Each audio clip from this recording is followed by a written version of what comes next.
What is going on, guys? Welcome back to the Media Goose channel. It is I, the Media Goose, your friend Ryan, and the goose is loose, baby. Huh? And I am coming at you today with my first pro wrestling hot takes video. This is the first video in a series where I am going to express the things I am feeling most passionately about in professional wrestling. Today is all WWE focused. Right now, I'm really just watching WWE. I'm probably actually going to watch AEW tonight, but it's WrestleMania season, so I'm really focused in on WWE at the moment, trying to take in all of their product. SmackDown, Raw, NXT, AAA, just so I can keep up on all the different things leading into Mania season. So, right off the bat, my number one hot take, the thing I am feeling spiciest about, is that Carmelo Hayes has been screwed by Triple H. I think it is absolutely ridiculous that it looks like he is going to be left off the WrestleMania card and not in the US title match. Over the last, 3 months since he's had that title, he has routinely and consistently been the best act on SmackDown in terms of consistent reaction, in terms of consistent quality of work. He has checked every box.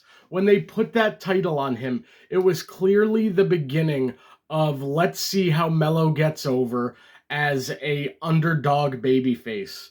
And from the first night they had him start doing that, he got over. Massively. Every week it feels like he has been getting bigger and bigger reactions on SmackDown. He carried that awful show for so much of the last 2 to 3 months. And now that we're 2 weeks away from WrestleMania, you put the belt on Sami Zayn to set him up for a match with Trick Williams. That pisses me off to no end. Sami Zayn to me is like LA Knight, where you have been around for too long to not be a champion already, and you're taking up the mid-card title from stars that actually need it for what it's actually for. Moving up the card, being proven to be more than an undercard guy. Sammy, you don't need that anymore, dog. And I know I'm saying like it's Sammy when it's Triple H booking it all, but I don't know. Maybe this is the last mid-card title reign before Sammy gets elevated to world title status, but I'm not going to believe that until I see it. I feel like the most likely outcome is going to be a double turn because the fucking dirt sheet started reporting that a few weeks ago.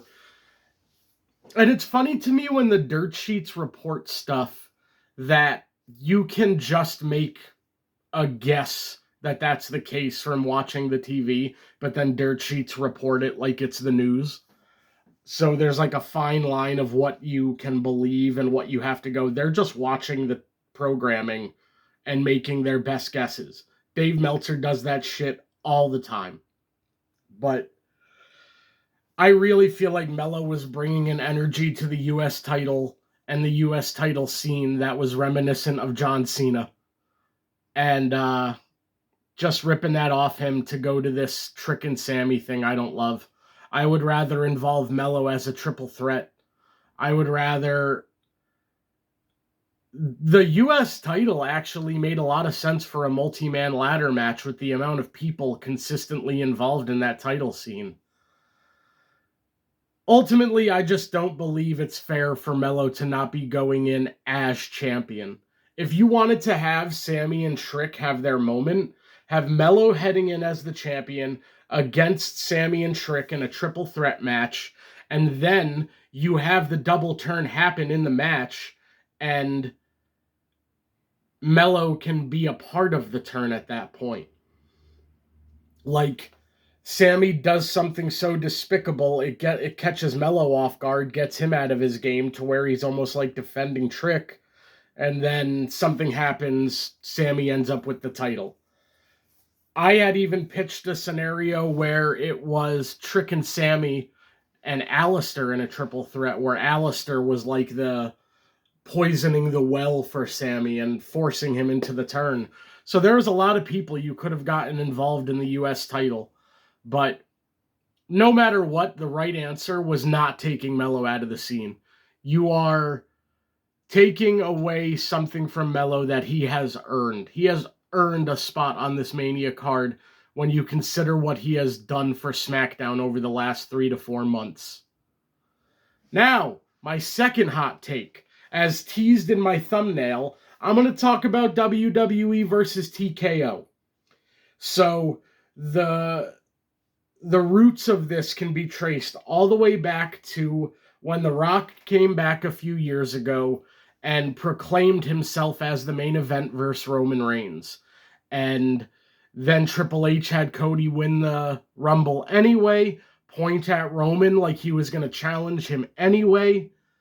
And that was the first time there was the TKO mindset and the WWE mindset.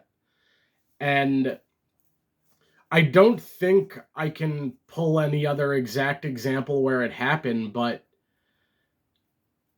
this most recent case of this now is apparently TKO owner Ari Emanuel forced Pat McAfee into that Randy Orton program. And that's what CM Punk said in his promo the other night, where he was talking about tell that agent of yours who shoehorned you into this business to lower the ticket prices. That's a direct commentary on the fact that WWE's ticket prices have exploded since TKO took over. They apparently, one of the head business people at TKO, when the merger first happened, did a meeting where he was like, yeah, well, Vince McMahon was really focused on making it affordable for families, and we're just not about that.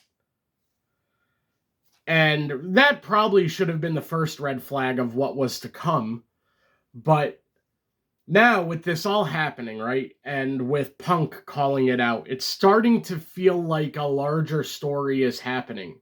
So what I think is going on, because they want it to feel like WWE and TKO are really, like, battling for control right now. And I can't confidently say if it's true or not. Part of me thinks it kind of is, where Triple H clearly sent Cody out with that SmackDown promo calling out TKO. And that CM Punk pipe bomb kind of felt like he was told, hey, go cut a shoot promo on TKO at the end of your promo. So it could be seen as Triple H using his top baby faces to kind of shirk blame.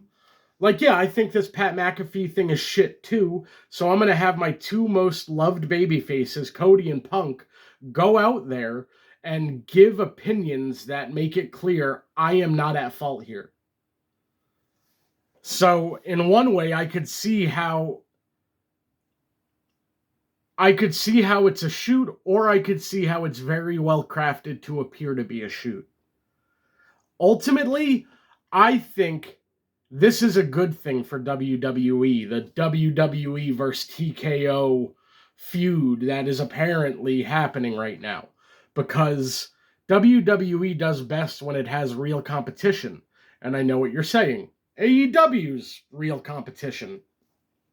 I agree. They are. They are actual competition. WWE will never acknowledge them. In the minor ways they have already on TV, that's the most you'll ever get. Because in WWE's mind, if they ever mention AEW, they're giving them a rub. They're giving them a bump. They're adding to the likelihood that people who aren't watching AEW go, oh, what the hell's AEW? YouTube it. Then they see, I don't know, Daniel Bryan. They see Edge, Christian. They start FTR, all of these old faces. So to WWE, any mention of AEW is basically putting them over. So to act as if they were competition would actualize them as competition. So WWE won't do that. But creating this WWE versus TKO internal in-house feud benefits them in all the ways the external feud would as well. I think that it gives them the benefit of like a big brother authority figure to have to go up against when WWE are big brother. They are the like colonizers of the wrestling world.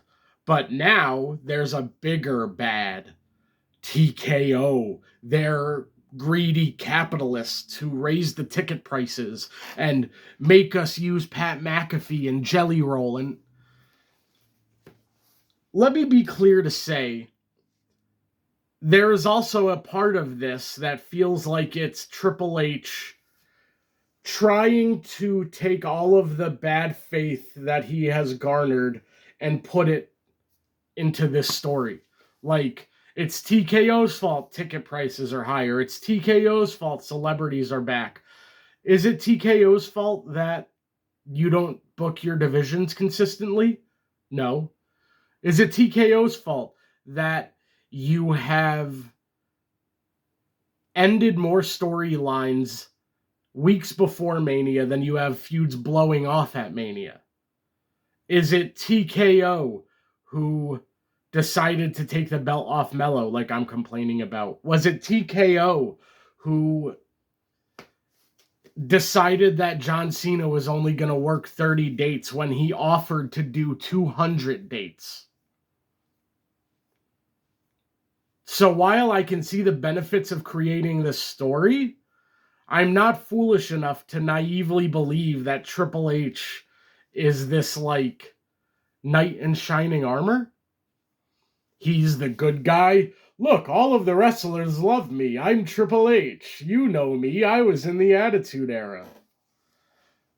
Triple H is responsible for a lot of the wrong in WWE right now, but he's also responsible for a lot that's going right. WrestleMania 40 was his. That was the first Mania that was fully his. And that was a great Mania. For a lot of people, that was Avengers Endgame. This, like, big end of season finish. But now, it's just been very inconsistent. I will say as well, there are a lot of young black wrestlers getting spotlighted now. Lash, Trick, Melo, Oba. And I've been critical of the fact that WWE hasn't had a lot of black superstars. I think that transitions from NXT to WWE main roster are going a lot better now. It's not a matter of when people get called up, Vince like takes away what makes them big, so then they have to get over despite that. I think the overall use of NXT and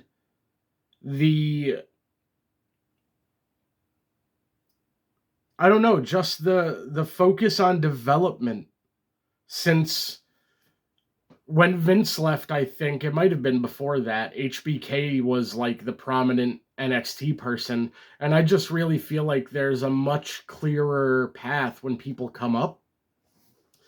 Well, that's the main eventers. There are the people that sit around and do nothing as well, unfortunately, but I can see it from both sides of the coin. Triple H represents some bad, Triple H represents some good. TKO represents some bad. Do they represent any good? Not really. And something else that I'm a little worried about, I'm concerned that this TKO WWE story might be them trying to make themselves out as like the knight in shining armors. And when I say they, I don't just mean Triple H, I mean the McMahons. Stephanie came back in that Cody promo a few weeks ago. I was kind of expecting that first time Randy made a phone call and said there's more than one royal family. The only family that comes to my mind when I think of a royal family in WWE, sorry, it ain't the Rhodes, it's the McMahons. I still think there's a more than 0% chance that Pat and Randy will be adding more people to their ranks, because he said on the phone that one night there's more than one royal family. Pat's not a part of a royal family, so I don't think they're done. So before that Punk promo on Monday, I was starting to wonder if it was going to be Randy and Stephanie, and then maybe even Randy and Shane. Now I'm just wondering if this might be the vehicle to bring Vince McMahon back. And I'm really concerned about that. If Vince gets brought back into power, I don't know that I could continue watching the product. He's a rapist. He is a despicable, disgusting, reprehensible human. And if you're thinking about getting in the comments and saying he's only accused, go fuck yourself. I am a sexual assault victim. Don't give me that proven until innocent until proven. Fuck you. Believe people when they accuse people. Especially monsters like Vince McMahon. So if you're even thinking about defending him in the comments, just leave my fucking video. You're not a part of this community. But yeah, I'm afraid that they may be creating this big bad TKO entity for the McMahons to come back as like we're the good guys coming back to restore dignity. Imagine that, the McMahons fighting for dignity. But before that Punk promo, I really thought that if Stephanie or Shane had come back and teamed up with Randy, Stephanie or Shane could have been saying things like, one man does not get to decide the fate of the McMahon name. Like, kind of acknowledging everything Vince has done and how he had to be blackballed. I could see Stephanie saying, you will not remove my family's name from the history of professional wrestling. You can't tell the story of pro wrestling without the McMahons. And you can't.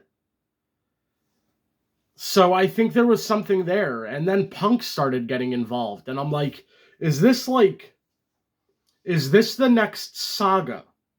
So when I say saga, the Bloodline was a saga where towards the end it was impacting every level of the card, wrestlers, females, like all over the card was being affected by Bloodline stuff, and it kind of bled through all of the programming, and your relationship or proximity to that story enhanced your own story. And I think that we might be headed there with this WWE versus TKO thing, where this is like the next year of programming. If not a full year, I could see it at least having legs until Survivor Series, where it's Team TKO versus Team WWE in a War Games match. And it's like Ari Emanuel TKO versus the McMahons. And if this is the way the McMahons do it, one of the McMahons would probably end up on TKO's side. And I'm trying to think which one it would be. I honestly think the smartest thing you could do would make it be Vince. Vince, this is only if the plan is to bring him back. I do not want Vince back. But if the plan is to bring him back and get him involved in a story, you'd almost want him to be there as the voice of TKO, the face of the heel figure, the big heel. And then it's Triple H, Stephanie, and Shane as like the WWE team. I don't know. But over the last few weeks, it feels like something bigger is coming. Whether it's Shane, Stephanie, and Vince, I have this feeling that there's like a big story that probably starts at WrestleMania. It's going to be real interesting, because Punk and Cody are already kind of putting themselves to one side. We have Orton and McAfee, and I feel like this could become like an NWO-like thing where it's the company versus TKO. And TKO being like the NWO, the invading evil force, the greedy capitalists. So ultimately, I do think the WWE TKO feud unfolding on TV is good and smart. I don't want it to become a blanket that removes accountability from Triple H or from the poor booking and creative that has been the last few weeks and months. Now, who might join Pat and Randy? I think something's happening where more people are going to join their ranks. Like I said, I think Stephanie and Vince, or Stephanie and Shane, maybe one of them before the other. I would say Stephanie just because she came out for that promo with Cody. But I really think there's something to Shane coming back.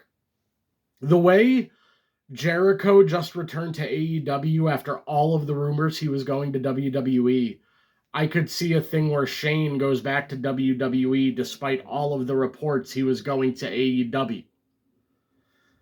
And I could see, because Shane is like, I could see him fitting in with McAfee as like fuckboy rich guy.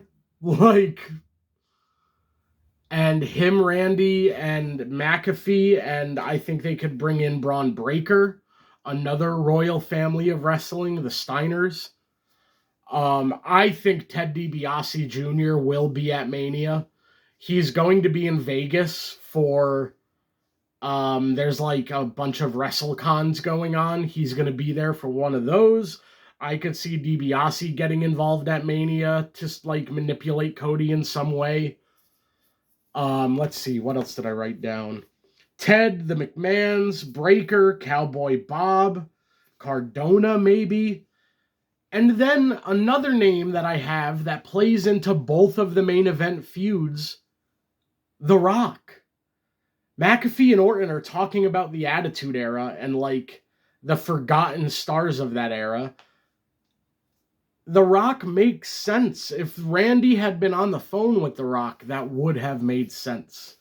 But then you have Roman Reigns and CM Punk feuding, and their entire feud is about family, and Punk continues to berate the Samoans, and nobody has attacked him. It bothers me that Roman said that the one week. Just don't do it the weekend of WrestleMania, and nobody has come to attack Punk. Kind of makes Roman look like an idiot. So I could see The Rock joining Pat and Randy, but I could also see him getting involved with Roman and Punk. I also wouldn't be shocked if those two main events are more connected than we realize. Maybe Roman is Team TKO. So we've seen Punk and Cody on this side, on the good guy Triple H side. Maybe Roman's more on this side of things with Randy and Pat. We know Pat has been a shill for Roman in the past.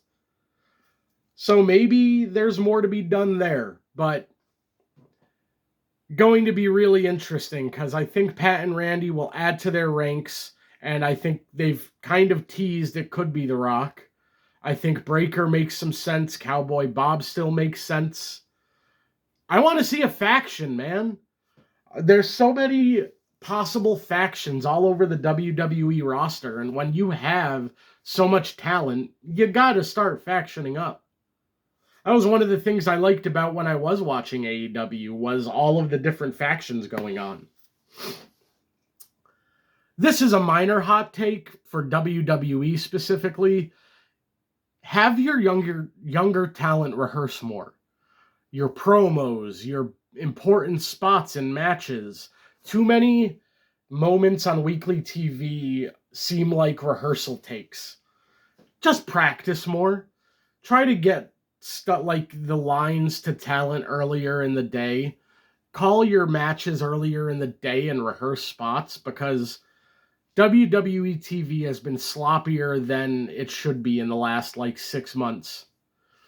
And my last hot take, WWE needs a draft. The rosters have been stagnant for so damn long now. I feel like so many of the same people have been in the same orbits for 4, 5, 6, 7 months. The Usos and LA Knight and The Vision, holy hell, I can't keep watching them.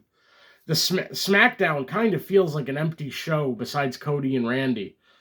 They just need to shake things up and have a plan for how to make engaging programming on those shows post-draft. Because both shows, we need fresh feuds. Get Cody on Raw feuding with some people. Get the Vision to SmackDown. Like, we just need to diversify the rosters, because I feel like we've been just seeing a lot of the same interactions and dynamics without a lot of new exciting layers being added. It just feels very repetitive. So please, WWE, let's get a draft. All right, y'all. It's been about 25 minutes. That's my first hot take video. So I think the WWE versus TKO thing is potentially a good thing, but I don't think people should be naive. Then Melo got screwed. Melo belongs on the WrestleMania card. I hope he still gets there, but he carried a bad SmackDown show for months at a time, and he got screwed. And finally, WWE needs a draft. So, guys, I've been talking for a little while now. Let me know what you think down below. Like the video if you're still here. Comment down below what you think of my hot takes. I'm going to watch AEW tonight, probably do a review. Let me know what you think. Do you want to see me back to watching AEW? I enjoy AEW, but I also call some things out when I watch it, and I don't know. Sometimes it's hard for me to watch it when I see some of the things the company, I don't know, it's all hard trying to figure out stories, and dirt sheets only leak certain information about who's involved with what and yada yada, so I'm just going to try to watch the show and enjoy it. Let me know what you guys thought of the video down below. Share some wrestling hot takes that you have. I'll share them in my next video if you do. I'm going to do this probably every 2 to 3 weeks, so comment your hot takes and I will mention them in my next video. Thank you guys for spending some time with me today. The Goose is out.